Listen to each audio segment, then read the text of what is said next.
There he is. So here's the Courageous Eight. Oh, yep. And there's Is that my your uncle, right there? Ulysses Blackman. And then these are the people who are alive, and these other folks have passed away.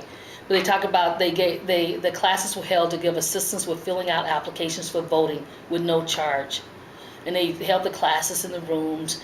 And at the time, and this is what's significant, and this is my fear, at the time, there were just a little above 100 black registered voters in Selma and Dallas County, whereas they had 9,000 white registered voters. And so there was a huge task. Some of the things my uncle was engaged in, number one is that they would go around and gather up people, and they took them to one of the members' homes. They put them in classes, and what they did is they actually taught them how to go through the voting process. Because keep in mind, if you didn't do something right, if you didn't sign something or check something right, that ballot would be invalid. And so it was almost like, in order to be able to complete the transaction, they had to teach individuals how to do that. Well, I tell you this, I never miss voting. And my kids are home, and I'm like, you better find out where you're going to vote, because I'm not going to not take advantage of something that people in my own family and people in my background and culture worked hard for us to get. I'm just not.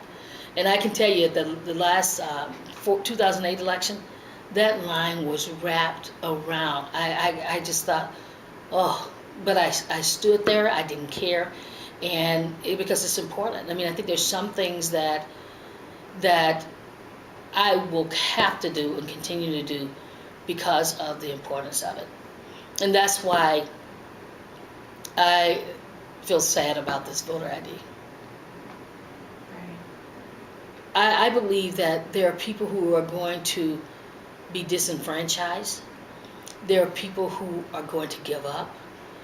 And there are people who, to me, is symbolic of saying that your vote doesn't count, what you believe doesn't matter, and it is so consequential to other things in terms of how people think about their involvement.